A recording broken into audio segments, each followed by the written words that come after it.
Welcome to Sports Scope, the most influential sports talk show in the nation.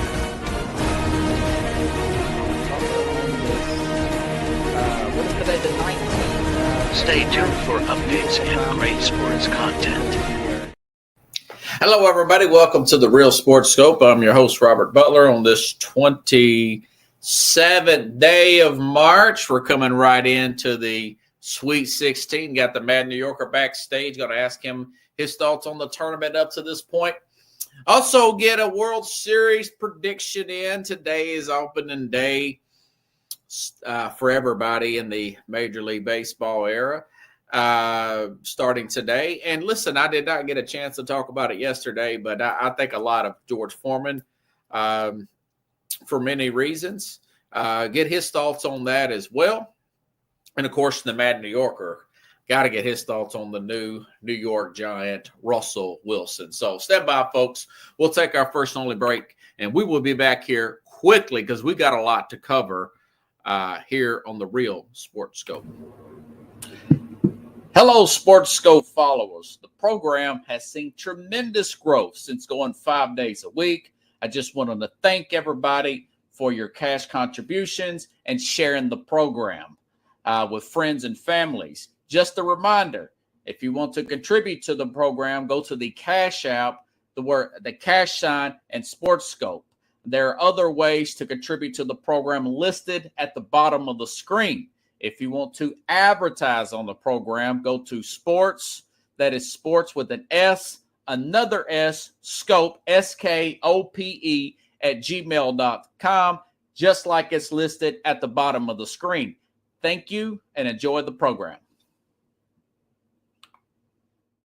All righty then, let's go ahead and bring up the Mad New Yorker here.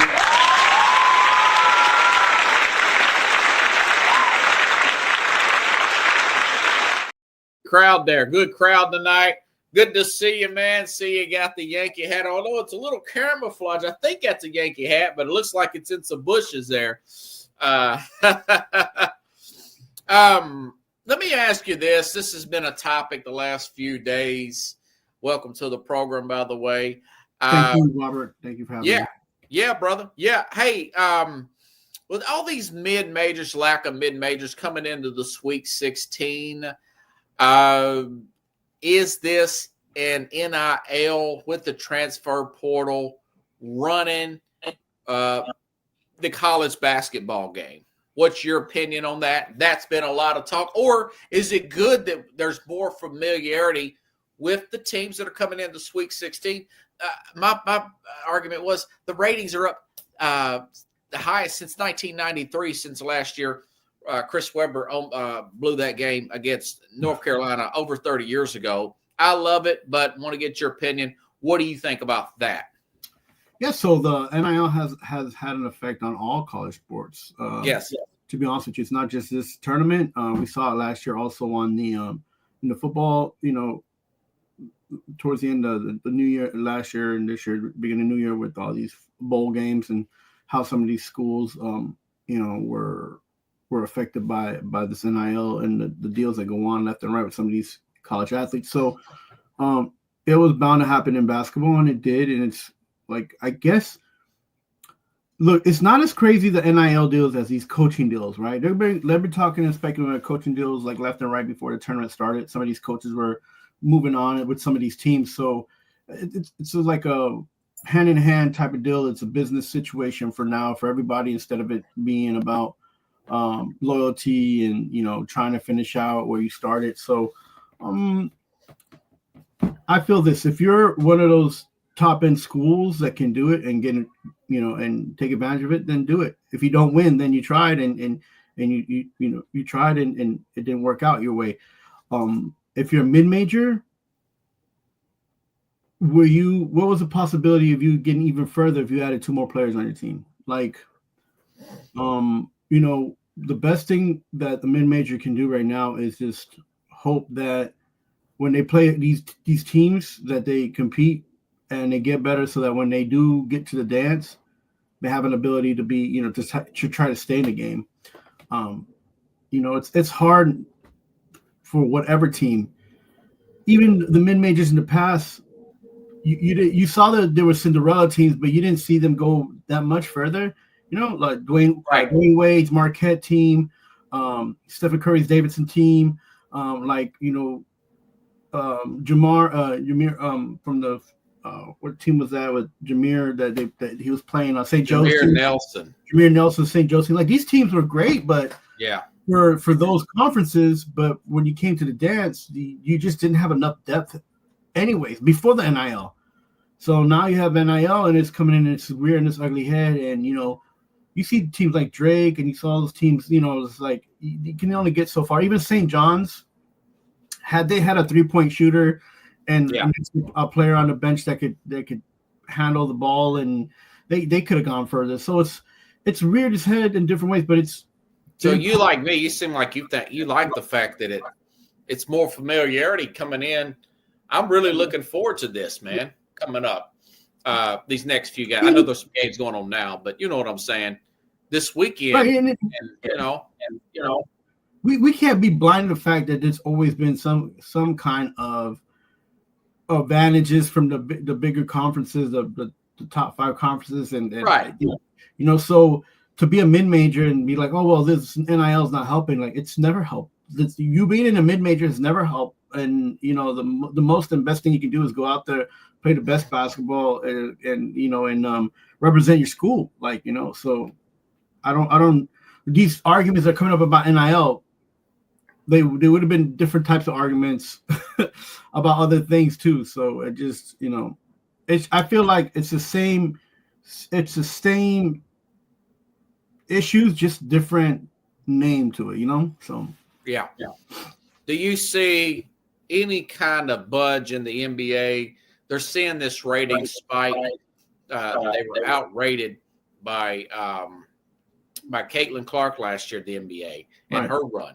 Now, of course, college has got a their tournament here. Do you see possibly Adam Silver getting with the owners and saying maybe we need to raise this age limit up a little bit and keep these kids in college? They've got NIL, they've got transfer.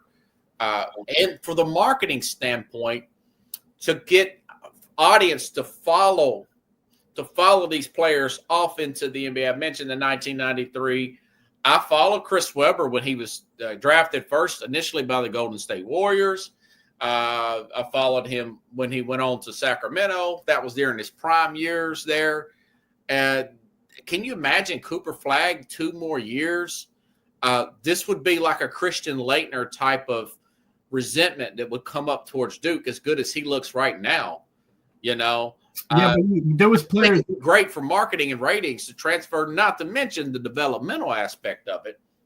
I mean, one of the biggest players that they talked about recently that everybody calls a bust, which I don't think he's a bust because he's always been a good player and actually an even better person, is Morrison. Morrison came out of Gonzaga, at the top end of his, age limit, and he didn't really do well in the NBA as far as because of the injury, and then he wasn't given the time or and really didn't fit in styles that he should have played in anyway. So every person, every athlete, every basketball player is going to be different. I don't feel like if you hold on to a player later, it's going to help his NBA career.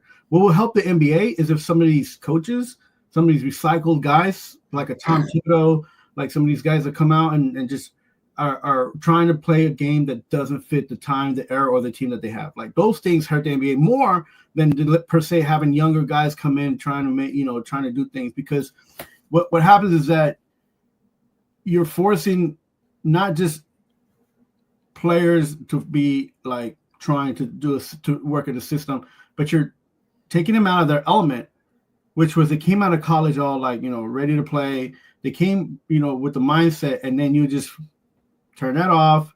This is how Mr. Thibodeau is going to play basketball, and it has nothing to do with the way you learn how to play basketball or with the. I thought you were against developmental leagues. I don't know. I'm not. What I think is like this. This is what I think. It's like every national team in every sport in the United States should have developmental leagues, and not in the top league should be the professional league, and the best player should be in that league. I've always said, and I've always said that, and also these leagues should be half the time. They should be 2 NBA seasons. There should be 2 NHL seasons. There should be 2 Major League Baseball seasons. Like, cut the time in half and give these guys the opportunity to play and more upper chances of winning. I just dislike, we're developing this guy, we're developing that guy. Nobody, look, at the end of the day, I don't want to see development. I want to see basketball at its highest, played at its highest, and at its most competitive form and rate. If it's a 16-year, if it's an 18-year-old on the basketball court among if it's a child among men and he's creating a big hoopla like a LeBron James, or if it's a guy who's came out like a Grant Hill, coming out and do, it doesn't matter. At the end, it doesn't matter. I want to see these guys performing at a high rate and being highly competitive, and I want to see good basketball. Like, just because you went to school for 1 year, 2 years, or you only went to high school, that doesn't mean anything. Every player is different, and even for example, guys like Kobe Bryant and Garnett, they made huge impacts for their team coming out. Did they win championships right away? No. Did Garnett win a championship? How long did it take him? It took him a long time. But was that because he came out of high school? No, it was because he was a terrible team. Like, you know what I'm saying? So like a terrible team. So it's even like Kobe Bryant got lucky, but then he was able to. But what if he was on a terrible team and he had a kid that can help him the next year? You know what I'm saying? Rather than a 21 or 22-year-old versus a guy 18 that they're still babysitting, the guy's homesick. You see what I'm saying? Yeah, no, but the what ifs will always come up because we're always thinking about all these like situations and scenarios. The reality is, if it happens and a person's lucky to get drafted and they're playing, if they become a good player, fine. If they don't become a good player, it's not because he didn't go 2 or 3 years in college. That's not fair to say either, right? Well, there's talent limitations on certain players. Yes, there is that. I mean, but when you got more smarter players, polished players coming out, I think you're going to have more teams look like Boston and just really crisp like Boston, rather than teams that look like you think Boston, a lot of one-on-one basketball. From our perspective in watching basketball, you think Boston is a crisp team? Boston throws up like, what is it, averaging like 40? I don't like all the threes, but I was like saying, they throw up threes. So that's like you can't be like, you gotta love that all the assists they get too. Look, I think the biggest issue that the NBA has is the fact that they're pushing somebody, they're giving high value to players too fast. And when these players don't perform at peak performances and don't have the best of years as maybe their rookie season or the second year or whatever, and then what happens is the teams have overcommitted monies and they can't build depth and they can't build a spirit of core and things needed for a team to work out. Again, basketball is a team sport. The NBA makes it right now as if it's an individual sport because of the branding and the marketability of players.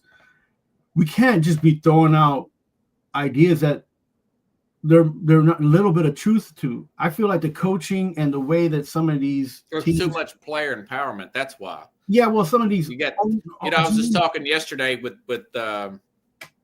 Jason Patterson about. I'm so glad Dan Hurley did not take that Laker job. He wasn't never going to do that. It's whatever LeBron wants, you know. Right. I mean, ridiculous.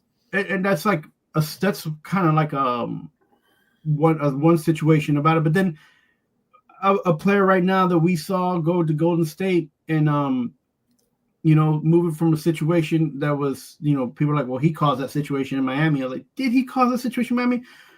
Jimmy Butler. Yeah. Jimmy Butler, like, was he? Look, we all know who Jimmy Butler is. We know his game. We know what he's about. We know how old he is now. He's not a bad player. If you have a certain style, if you have a certain like type of directive when you're playing with these guys and you tell them to do things, and you're taking the creativity or the availability of being able to create shots from a person, you already know his game. How is it Jimmy Butler's fault that Miami wasn't performing at a high level? Plus, you gave him a contract that overpaid him for his skills anyways, and then you did the same thing with your star there. So you're handcuffed anyway. So it's not really Jimmy Butler's that's seriously paid, and that team was struggling because they didn't have enough depth, right? Like these are things that's the reason why the NBA is is hurting right now. they're overextended contracts. Some of these players can't play for the amount that they get paid for due to some injuries, due to certain things. So, as a fan, it's not my business. I don't care what players are getting paid. What I care about is when I pay my ticket and I go see these players play, if they're not on the bench, why am I paying my ticket? And why is this team not winning? This is the point, right? All right.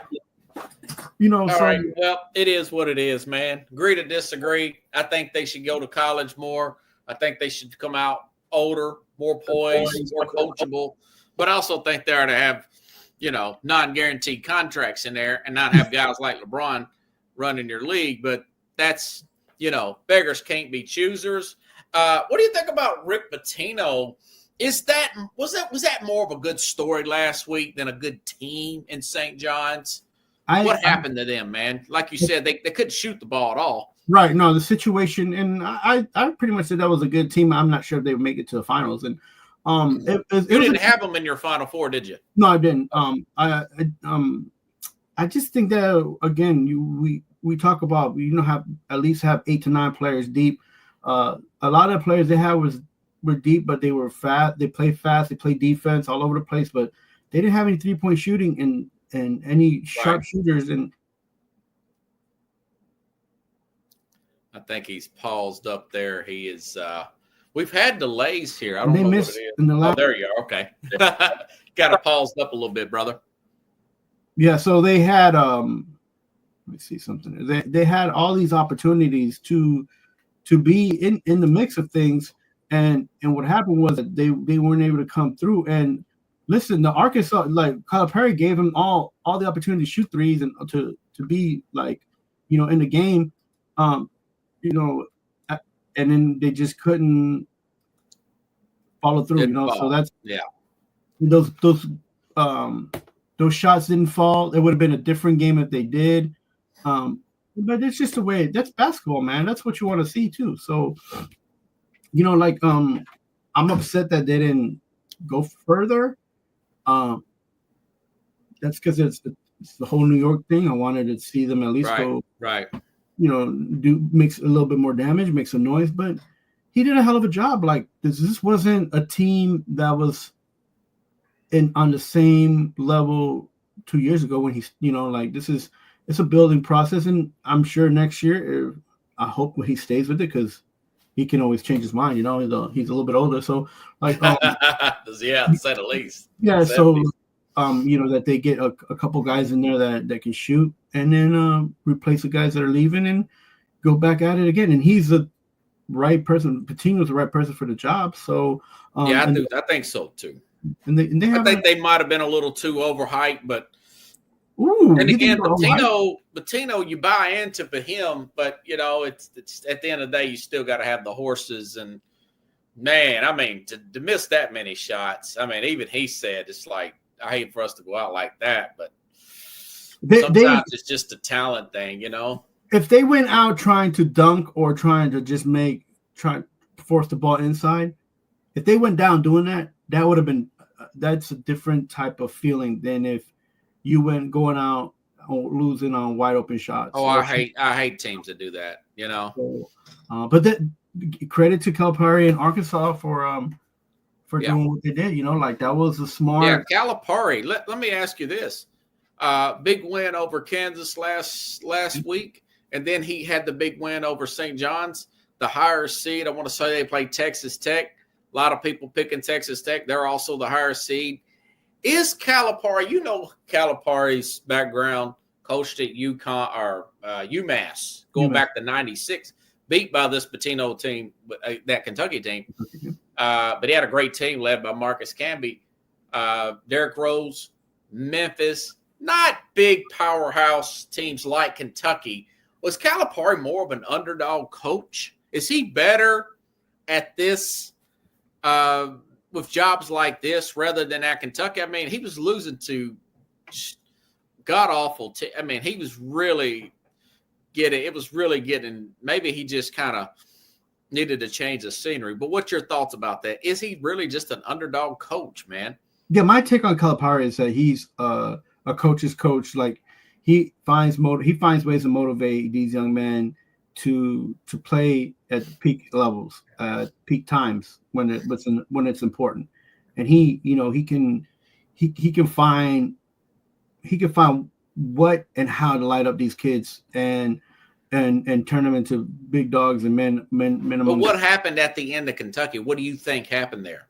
They wanted to get rid of him. That's why he took this job. Yeah, you know? I just think it got to a place where he was complacent in the fact where he wasn't making the moves like other coaches. He's got stale for you think?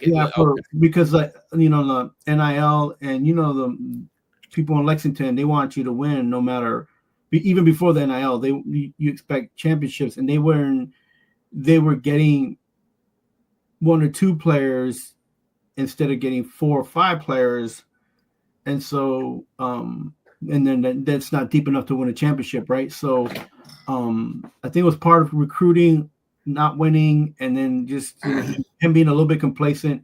Not to say that he didn't do his job, but you're not deep enough, and you need to be deeper to win in the SEC, and it wasn't happening for him. So I think it's better for him to go. Plus, I don't know this, but maybe he was coming up on some violation here or there. So that he, so he's in a new place. He's doing things. He's using the system to his advantage. He's always been a man who's used the NCAA to his advantage, the rules and regulations anyway. So, and I think that's one of the smartest things about him. Like, he plays. Do they beat Texas Tech? I think Texas Tech will beat them, but who knows? I don't think that they're deep enough. I feel like what they've been through is a learning curve right now, and both with the new coach and with the new system that they're trying to do. And I think that these guys are 2 or 3 players short of trying to beat Texas Tech. Now it's going to be a good game, for sure. So, okay. Dan Hurley goes off. Says he got robbed by the refs. That got caught on video at the end. I told you last week, and last Wednesday, I said that's going to be a good game, man. Yeah, turns out to be a nail biter. Yeah, was Florida simply just a better team, and Hurley was having sour grapes, or do you think maybe Florida did get the calls in that game? No, I mean, even with getting the calls, Florida played. Their guys made their shots. Yeah. Connecticut's guys missed a few shots, made some terrible calls and shots that were taken. So, and that wasn't a coaching thing; that was a player thing. They're both top stars in Connecticut. Went out of their way to try to carry the team, but just did it in a way that put them in the negative, right? Shooting those extra 3 or 4 shots where they could have passed it, both of them, not and then Florida's team, they were making better passes and they made shots and they went in. So, you got to score in this game. And I still trying to understand why some of these kids don't attack the basket more, but if you want to shoot the ball, if you want to shoot the 3, you're going to die by the 3 if you don't make it. So, I saw Florida. I knew Florida was a better team. They were the 1 seed for a reason. Right. And Connecticut, they are who I thought they were. They'd come out and fight their rear ends off. They didn't quite have the talent this year. I love the fact, like I was talking about earlier, that Dan Hurley's still at Connecticut and not with the LA Lakers. I like his passion. As long as you don't condescend and be a Greg Popovich towards the reporters or put your hands on players. Don't be a Bob Knight. I'm perfectly okay with somebody actually caring about winning and losing. Really good stuff in my opinion. Yeah, I'm surprised that Connecticut in this conference that they're in the competitive that they didn't restack the team. And I'm not sure what their alumni. I don't know if they didn't have alumni support or any NIL extra help, but and a couple injuries here and there, but they should have had more players, I think. They lost a few players from the championship run. So Well, you can't win the national championship every year, no matter Right, what. no, but you got to restack. You got to come back and show people that you was a championship. You've had a championship before. So, and they didn't do that with this squad. And I'm not saying that it was a terrible squad. I'm just saying that it was not as deep and as talented as it usually. Well, they drew the the hottest team in the country. Right, but again, you was a championship for a reason, and that those colors didn't shine through this year. So hopefully they get back on back on a horse and try to get back on track and get some players in there. It's tough, man. It was tough, man. Like if you got an offer to play Connecticut, but somebody and then there's offers for you to play at Cal or Stanford or like even someplace like Oregon, Nike Town, like. Connecticut don't seem like such a. Well, it's a name brand school. Yeah. I'm sure they'll get the money. Yeah, but I don't think it was a fluke he won 2 national championships. I think it's just a competitive league. I like the fact that they're keeping more players in college basketball. This thing has blown up like I thought I would. Like with the fact that you've got more players spread out that they're staying in. They're not going to semi-pro. They're trying to be on the bench somewhere or in the G League. They're staying in college. And this is the best tournament I've seen in a while, And Connecticut, hey, you got competition, man. North Carolina's not there this year. Right.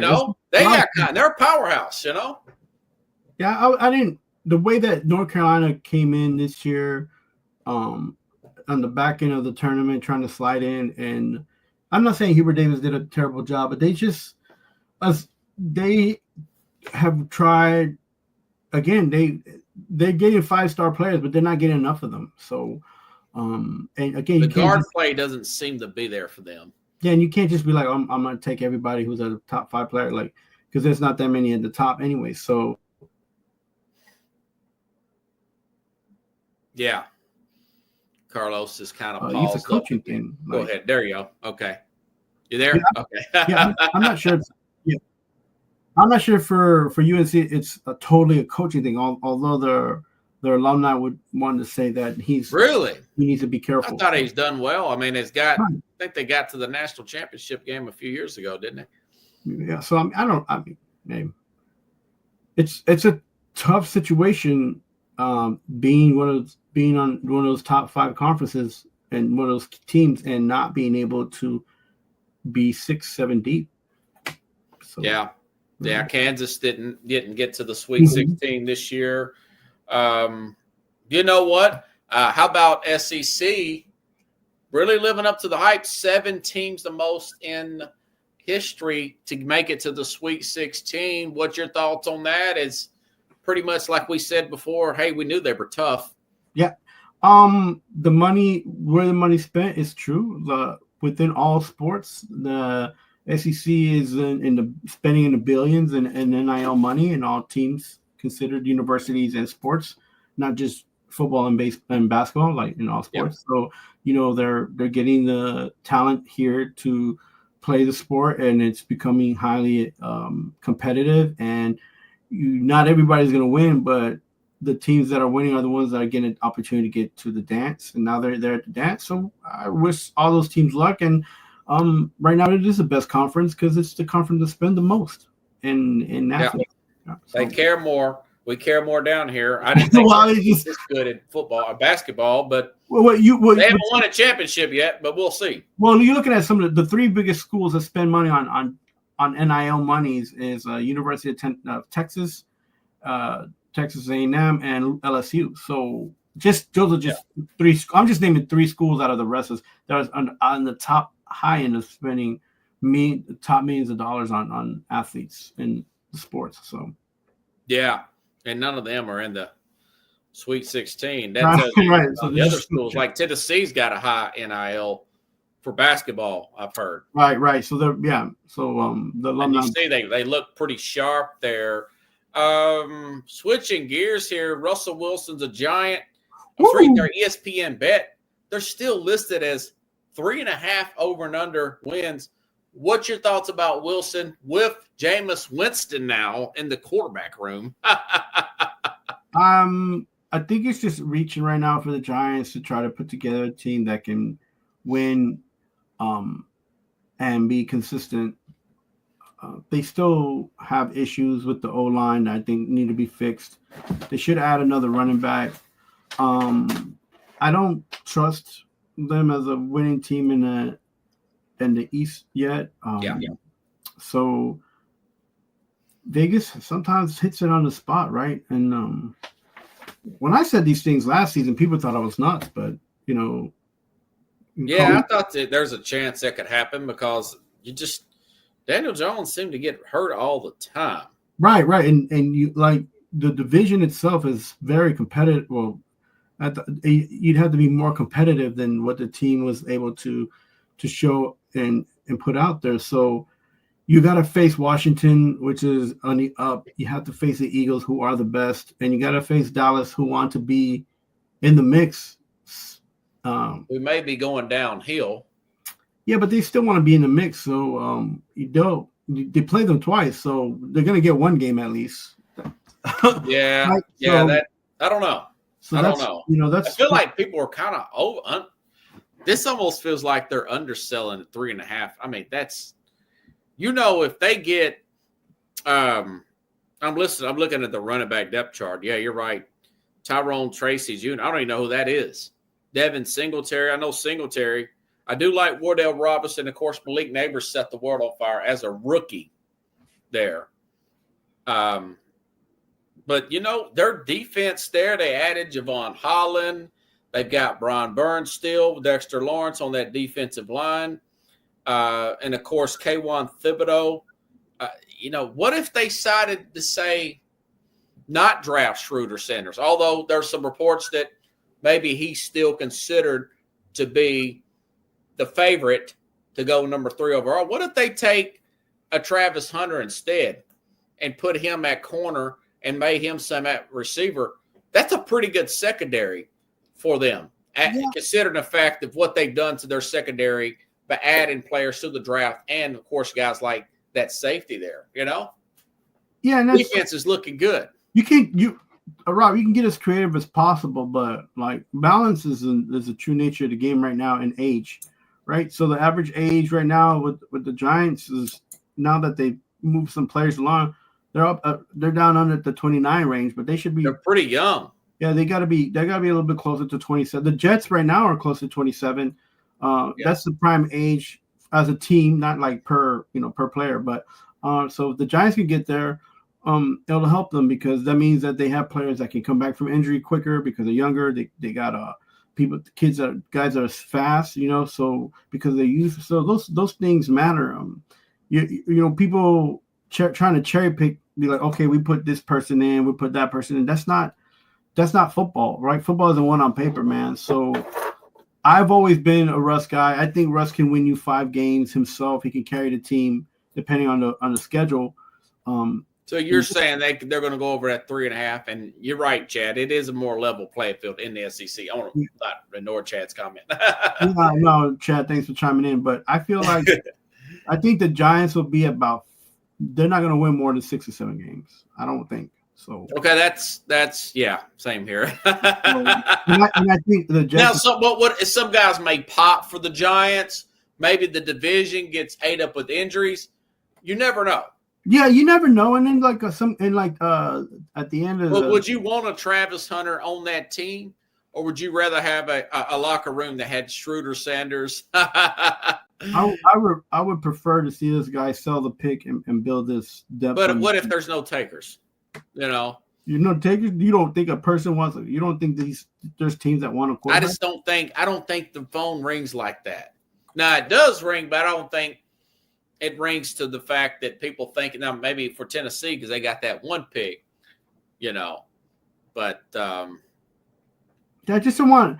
I'm seeing the Giants reaching and just trying to stay popular by getting players is a terrible way to go. I don't like it. I never liked that. Build a team up. So you don't like what if I'm just saying if they can't sell that pick, and it's not always takers, What if somebody don't offer you a good package? They say, "Well, you take they don't pick the right players anyways when they do have the picks." So yeah. You know, like if they So get you're saying that Sheehan and what's his McCall it, Duvall, they're goners anyways, no matter right. what. I've always thought they had a small,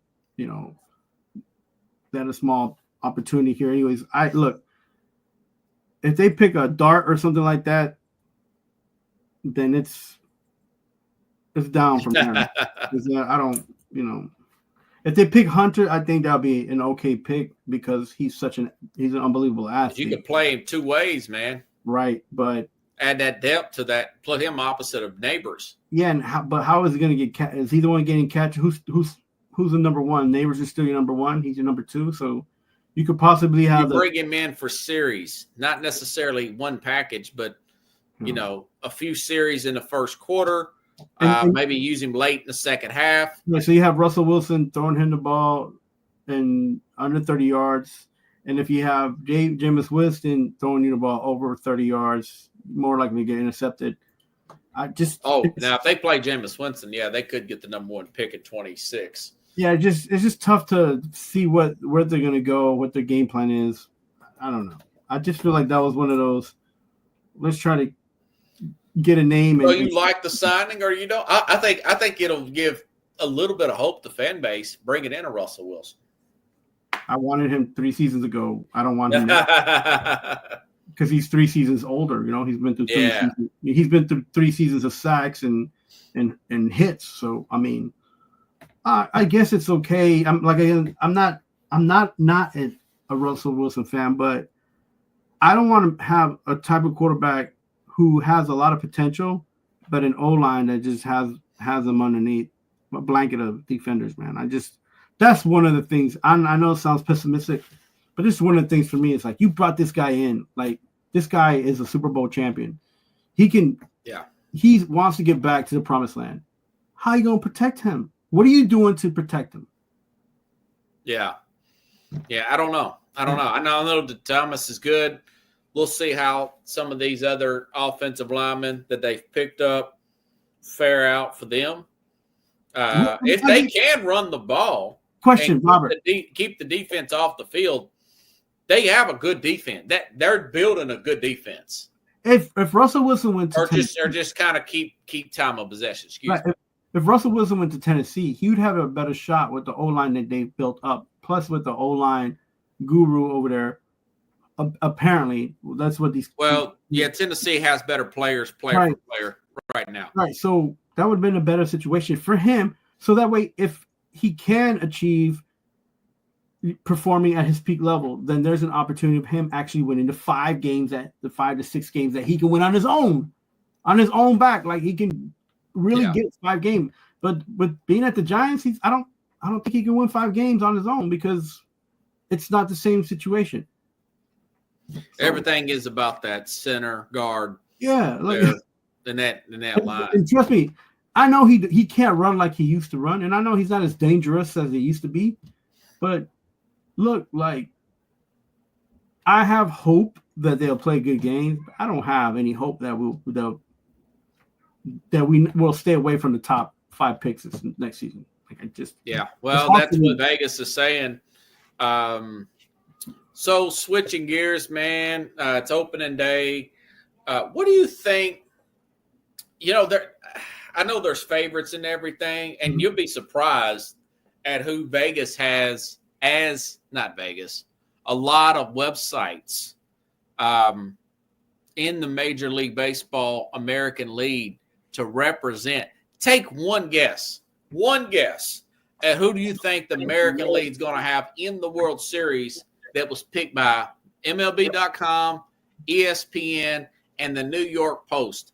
Who do you think that they picked in the American League to represent the American League side in the World Series? I'm going to say this, and they sound like the early '90s situation that the Yankees had. Probably the Texas Rangers. Is that what you were hoping to hear? No, I would have thought maybe the Texas Rangers. I would have thought maybe the Detroit Tigers. Remember how hot they got at the end of the season last year, or somebody like that. Yes, but it is the Boston Red Sox. Oh yeah, that was another team. Yeah, yeah. Red Sox. They signed. You're more advanced on baseball than I am. I'm trying to get back slowly.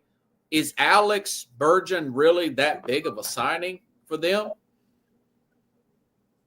And of course, Garrett Crockett and Walker Buehler have also been added to this Red Sox team, and everybody is going back towards the Red Sox now. Carlos just dropped, folks. Jane Campbell, we'll see you there. Schroeder Sandals is used to no O-line. That's true. That's true, Chad. To comment on your thing while Carlos comes back, hopefully he'll come back. Mel Kiper with ESPN still has Schroeder Sanders as his top quarterback. Now, I've watched Urban Meyer. I've listened to him from his talks with NFL executives. Urban Meyer now works with Fox. That's the former Ohio State, Florida coach here. I've heard him say that Schroeder Sanders, here he comes. All right. I don't know. Anyways, Urban Meyer's basically saying Schroeder Sanders was he has problems, according to the scouts he talks to, throwing in tight windows. That's the answer. Kind of chime in on what Chad was saying about earlier conversation. Now, Boston Red Sox. Do you believe the media hype on them because they haven't even made the play? I mean, that's a big jump, right? Right. So they're looking at these players like Devers to come back as playing better. That was a big pickup when they some of the guys that they had this year during free agency with Buehler. So those guys are, and then the pitching staff, they have high hopes. So, I mean, it's not. I feel like that's a little bit of crazy. I think they'll be in the playoffs. I don't think that they be at the high end of the playoffs, though. I just think that they'll barely make the playoffs, wild card wise. Yeah. But that's so. Who would you pick in the American League? The Yankees, Garrett Cole. I mean, that Tommy John. I mean, right. That's tough, man. I think in the playoffs it'll be like the Yankees will be in, but they're not going in. Okay. Maybe like second or third place, and then followed by a team like maybe Boston. So that'd be like good to see a rivalry in the playoffs. I think that's going to happen. But I don't know. I think Cleveland's not. People are not talking about Cleveland, and Cleveland's one of those teams that has been chomping at the bit. They've made a lot of changes, and they picked up a few pitchers and stuff like. So I feel like they're going to be in the mix on the American League side. It's a lot of time in baseball for things to kind of happen. It really depends on who gets hot late. And it depends on the injuries, and then the final trades that are made during the trade deadline. So after the deadline. But if you had to pick it today, who's in your World Series then? I would like to see myself as a fan. I would like to see the Cleveland Guardians versus the New York Mets. That's what I would like to see as a fan. And I know those teams will be in the mix, but who do you think it's going to be though? That's what that's who you're actually picking? Yeah, and I think that the Mets can handle the Dodgers this year. I think that the Dodgers I think they usually have injury issues. Okay. And they might. So Soto's going to put them over the top. With the Mets, I think it's not. I think having Soto on a team helps. I feel like both the Yankees and the Mets will be in the mix of baseball playoffs because of their young players that they've been able to keep in the minors that are coming up this year, taking the place of some of these guys that have gotten injured, especially on the Yankee side. They made some moves pitching wise. They're hoping to get some of these guys to pitch their contracts, and just be performing right. At the end of the day, this is baseball. And who wins it, by the way? Mets and Cleveland. If it's Mets and Cleveland, I feel like the Mets can win in First time since '86. I would love to see the Mets in 5, but or Braves. You know. Yeah, but that's the thing. It's like, I have more hopes of New York baseball being in the playoffs than I do of New York football being in the playoffs. Total opposite. Yeah. And I'm there's right years there with you. There's years where it's been flip it, right? It was the other way around, right? You would be NFL playoffs, no baseball playoffs. So, well, the Jets got to the AFC Championship game some years back, and then between those years, the Giants end up winning in 2011. So, I'd love to see the Mets, but you know what? I think last year I picked the Mariners to get there. I want to do a take. I want to do a take, though. I do want to do a take. Go ahead. My take as this year is that the youngsters of the Mets and the Yankees, as well as the guys from the other teams, the young guys you're going to see a lot of younger players this year that you don't recognize or their names you're not going to know much of are going to be performing at a high level, and you're going to see a transition. So the Mets and the Yankees?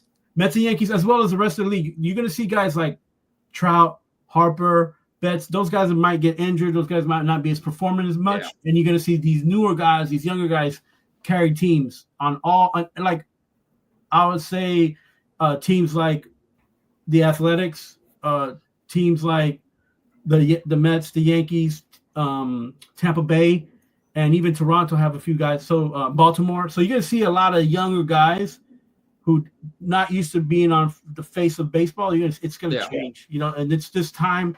I'm really excited about it because it's opening day, opening weekend, and everybody has this expectation. But what we're going to see is these young guys get opportunities and make a name for themselves. And this year is going to be, I feel like, the most amount of guys to go out there and try to be good. So that's a good point, because that's what the writers are saying. Those players I named are older players, but they're saying the Boston's prospects are going to pop off. Yeah. And of course the Braves. I mean, Chad's saying the Braves and the Mets. I mean, the Braves are, you got Sale, Strider's supposed to be back, Acuna. I mean, you got your players there. But listen, I said this last year. Don't know a lot, but just reading up on the Mariners. The Mariners had the best rotation ERA in Major League Baseball last year. I got this off MLB. Their top starters, this Castillo guy, Gastado, whatever, right-handed pitcher, Logan Gilbert, right-handed. They're saying that they still have one of the best overall depth staff, and they're young and up and coming. Maybe they make a play, get another bat there. Maybe they make a play for Vlad Guerrero Jr. Because remember, he's going to possibly be traded and at the trade deadline. That's a big play. Who gets him at the right time to put them over the top? That's something we don't know because we're talking here in March 27th, not in July. So I think it'll probably be but then that being said, the Dodgers, I know they added another Japanese pitcher to their rotation, and Ohtani's going to be able to pitch this year and help out with depth as well. Man, it looks like it's going to be the Dodgers over the Mariners. That's my prediction. But all those media outlets I just named, they all said Dodgers over Boston. I mean, are the Dodgers coming there turning into the Yankees West now? I don't early 2000s. Not yet. Like the one thing though is, you mentioned the Braves. I feel like in the East, the Braves and the Phillies are going to knock each other. Like one of them is going to knock one out, and then the Mets will come in and will play whoever wins that series, or even they would play the East. They wouldn't have to play them if the Yankees. I mean, if the Dodgers are getting, to that. If you build out the seeding, I think the Dodgers will eventually play the Phillies or the Braves. So I feel like they'll knock it out, and then the Mets will have it's very competitive. Yeah. This is the most I can't remember another time. I know the Mariners are bad, but the NL East, those three teams you just mentioned, man, there's a lot of star power there with the Braves, the Phillies, And Yeah, the Mets are really strong this year. And we again on paper, even though they lost today. Yeah, on paper we're looking at all this, and but you have guys that are balling and they play well. You know, like the Mets ended up getting the first round pick from the Yankees, and Torrance, the catcher, and he did pretty decent last year to help the Mets a little bit. And then this year he's going to be playing more because of the injury to the Francisco to the catcher. So and then again, there's a lot of young guys out there getting opportunities. Vientos is going to go back for the Mets, going to be out there. I feel like they might trade McNeil and move up some players because they got Acuna's brother on the team too. So there's so much talent. Robert, it seems like it's all in the National League this year. I mean, So I haven't mentioned the Padres, how good they are. Oh, listen, Cincinnati has a nice young team. The Pirates have some of the best. They never spend the money though. But they don't. Again, they're not deep enough. But they're gonna have some great pitching going on over there. The Pirates have great young pitching. The Cardinals have a few players here and there. They've always had a good farm system. You know, St. Louis. I feel like hey, man, got to get your thoughts here. We're at 51 minutes in. George Foreman passed away a few days ago. You know, I haven't got a chance to talk about this yesterday. One of the most exciting fights I've ever seen. It was before our time. I watch it on ESPN Classic 2 or 3 times. You can watch it on YouTube. It's Foreman and Ali, 1975. The rope-a-dope fight. Right. Foreman, very much one of the most feared fighters. Remember, he beat the crap out of Joe Frazier. Knocked him down 4 or 5 times. And Ali pulled off one of the great upsets of all time. And then very angry guy. There's a movie made about him. Called Big George Foreman just a few years ago. I think I might go back and watch that. I remember him through that, but mainly in our age group, remember him as the oldest guy, 45, to win the championship, knocking out Michael Moore, 1994, 45 years old. And then, of course, selling that grill, which my friend of mine had it and had a great burger on there one time. And I always seemed to be, you know, one of the most angriest guys ever in the 70s, only to be one of the most jolliest guys. And he'll be missed, man. I love George Foreman. What's your thoughts about George Foreman, man? Yeah, I mean, R.I.P. prayers to his family, and all the people that he's touched and all the people he's mentored and given hope to. You're talking about a guy who had very little education, but was able to get in between the ropes and show his skills and show his potential. And so much so, feared so much that even Mike Tyson didn't draw a fight with him. And there's speculations about why. That's interesting, yeah. But listen, this guy was a very good fighter, but even better person and entrepreneur because a lot of the things that he was doing with branding and his name is a lot of the things that right now sports, the marketing industries has taken and kind of built off of, you know, especially like, you know, the guys like Jordan and Foreman at that time frame, with them being Black Americans, Black African Americans, they, you know, that's something that a lot of guys now don't realize, that the branding and marketing, those are things that he did. I'm here about the U.S. Open, and there was a year that they were giving out George Foreman grills at the U.S. Open. So like, and marketing, everybody had one of those grills, didn't they? They were easy, man. He did what he small and portable. Yeah, and you know, he taught us a few things here and there, and man, it's a true legend. You know, U.S. boxer as well for the Olympics. You know, so. Hey, like we can only look back so far, like, you know, because he fought before our age. He fought he was in his prime, and he retired in 97 at 47. So like we didn't see him. That we saw a bigger dude in heavyweight boxing. We didn't see the guy that that he was when he beat up Frazier. And yeah, but I mean, he gave Ali a beating. But Ali's style was, and I heard Richard Pryor, one of the greatest stand-ups ever, talk about that fight. You know, that he said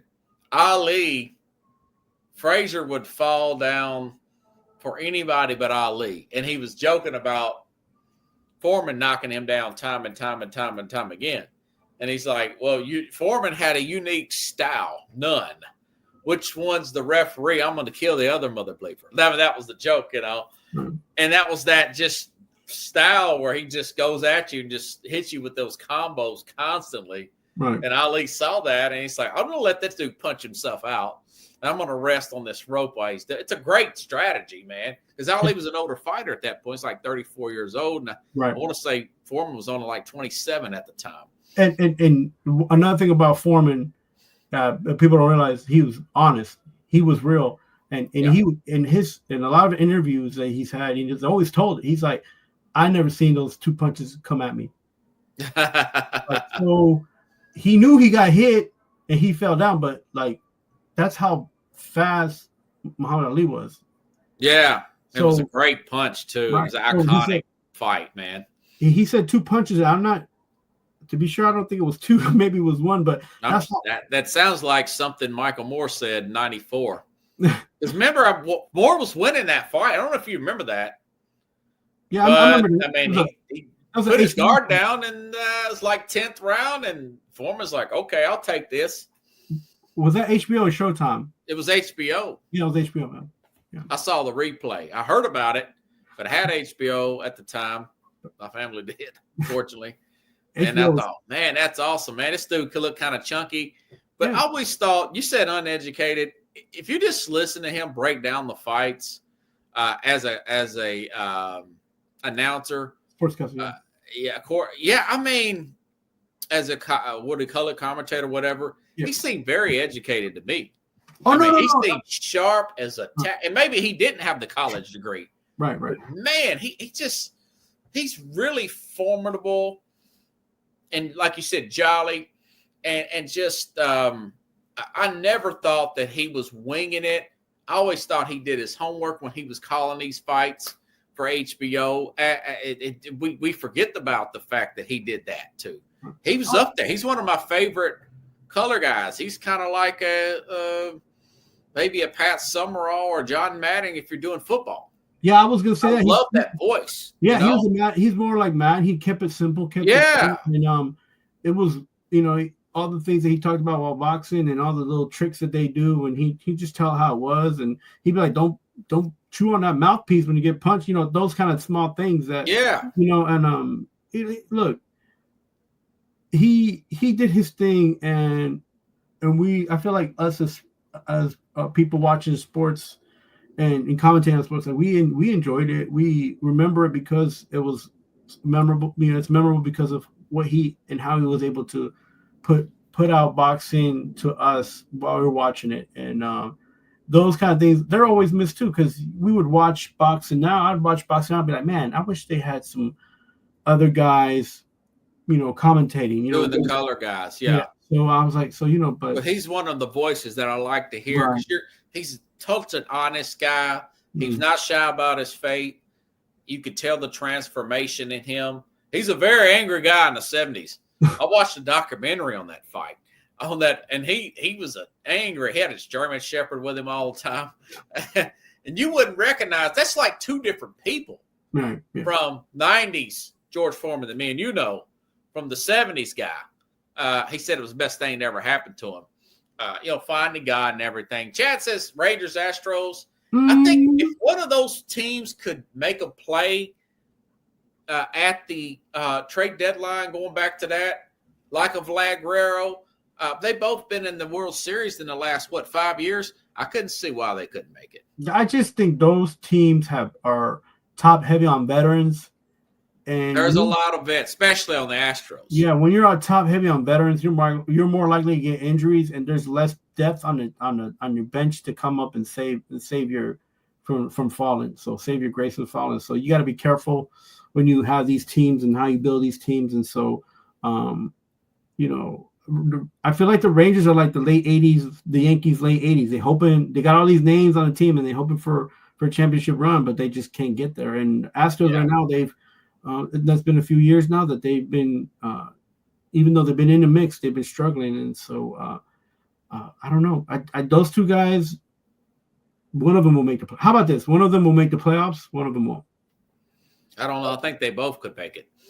You know, a wild card and division winner, but we'll see. You know, I'm curious about this Boston team by reading all this hype. And I laugh. I'm curious to see how many regular season games this Dodger team's going to win. They're going to win a lot. I dislike Boston so much, but I kind of like giggle and stuff. But I'm just like, because they're one injury short of like all those hopes and dreams like crashing.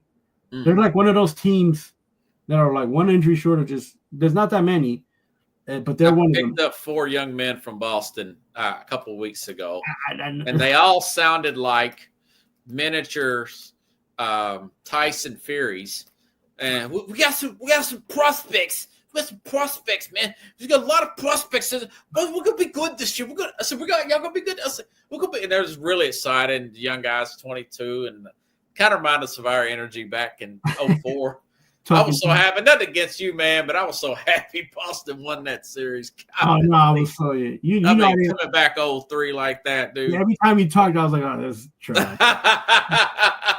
Just coming out of this guy's mouth. I mean, I love Big Papi, and I just love that team. Yeah, man. You did. Yeah, oh, gosh. Oh, I hated the Yankees. I still hate the Yankees. Not as much now because, Dodgers are kind of doing their thing, but.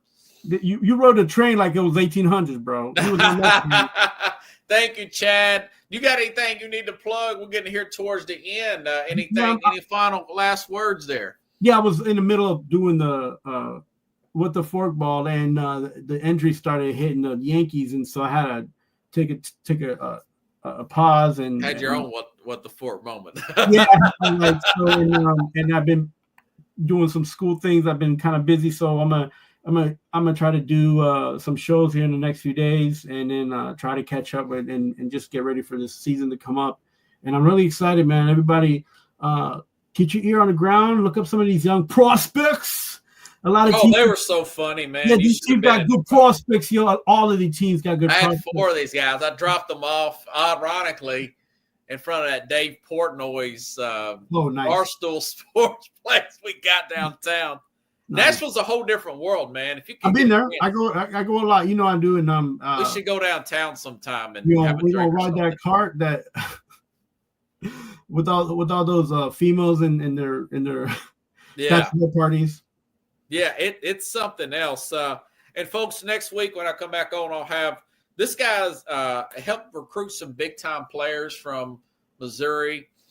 5-star guys. I'm going to ask him about. His name is Sean Pollard. I picked him up in Uber last week or a couple of weeks ago during the SEC tournament, and he's going to come on the program Wednesday, hopefully 30 minutes past the hour. Make sure and tune in, Carlos. It'll be a good one. You and Chad. Sean Pollard here.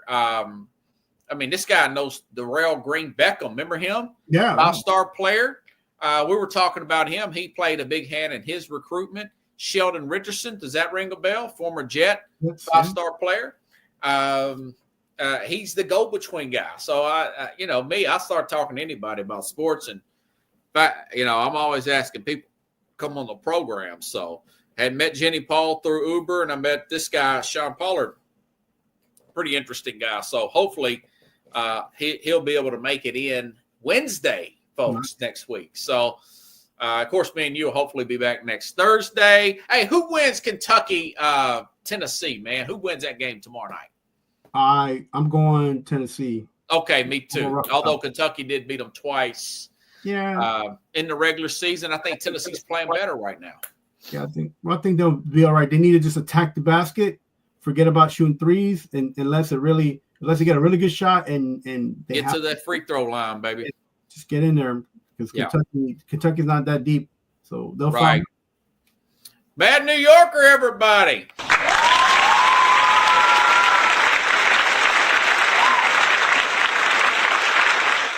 Appreciate you, buddy. All right, everybody.